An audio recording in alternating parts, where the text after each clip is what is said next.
watch your parents have sex every day for the rest of your life? Or would you join in once and stop it forever? Bye, Sam. അശ്ലീല പരാമർശത്തിന്റെ പേരിൽ കടുത്ത വിമർശനങ്ങൾ ഉയരുന്നതിനിടെ യോജിച്ചത്. തുടർന്ന് വ്യക്തിപരമായും സമൂഹ മാധ്യമങ്ങളിലൂടെയും വലിയ വിമർശനങ്ങളും വിവാദങ്ങളുമാണ് രൺവീറിനെതിരെ ഉയരുന്നത്. അയാൾ ചെയ്തിരിക്കുന്നത് ഗുരുതരമായ കുറ്റകൃത്യമാണ്. സംഭവത്തെ നിസ്സാരമായി കാണാൻ കഴിയില്ല. ഈ വിഷയത്തിൽ എന്തു ചെയ്യണമെന്ന് ഒരാൾ എന്നോട് ചോദിച്ചു. അവനെ പിടിച്ച് അടിക്കണമെന്നാണ് ഞാൻ പറഞ്ഞത്. എന്നിട്ട് മുഖത്ത് കറുത്ത ചായം പൂശി കഴുതപ്പുറത്ത് ഇരുത്തി രാജ്യം ചുറ്റിക്കണം.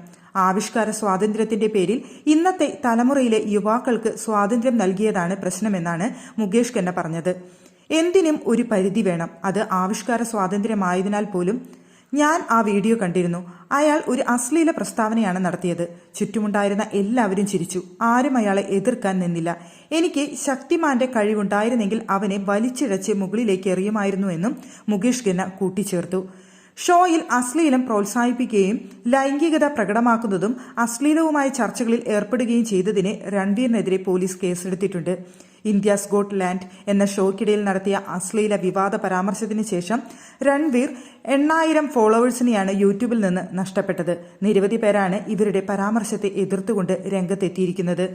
സംഭവം കയ്യിൽ നിന്നും വിട്ടുപോയതോടെ 31കാരൻ തന്റെ മോശം അഭിപ്രായങ്ങൾക്ക് ക്ഷമാപണം നടത്തിയെങ്കിലും അദ്ദേഹം നടത്തിയ പ്രസ്താവനകൾ രാജ്യസഭയിൽ വരെ ചർച്ചയ്ക്ക് കാരണമായി മാറിയിരിക്കുകയാണ്. ബിയർ ബൈസെപ്സ് ഗൈ എന്നറിയപ്പെടുന്ന അലാബാദിയ അടുത്തിടെ റെയ്ന ഹോസ്റ്റ് ചെയ്ത ഇന്ത്യ സ്കോട്ട്ലാൻഡിന്റെ ഒരു എപ്പിസോഡിലായിരുന്നു വിവാദ പരാമർശം നടത്തിയത്. ഒരു മത്സരാർത്ഥിയോട് അദ്ദേഹം ചോദിച്ചു, നിങ്ങളുടെ മാതാപിതാക്കൾ നിങ്ങളുടെ ജീവിതകാലം മുഴുവൻ എല്ലാ ദിവസവും ലൈംഗിക ബന്ധത്തിൽ ഏർപ്പെടുന്നത് കാണണോ? ഒരിക്കൽ ചെയ്യുക, അത് എന്നേക്കുമായി നിർത്തുക. അദ്ദേഹം പറഞ്ഞു. ഈ എപ്പിസോഡിന്റെ വീഡിയോ പുറത്തുവരികയും വൈറലാകുകയും ചെയ്തതോടെയാണ് അദ്ദേഹം മാപ്പ് പറഞ്ഞ് രംഗത്തെത്തിയത്.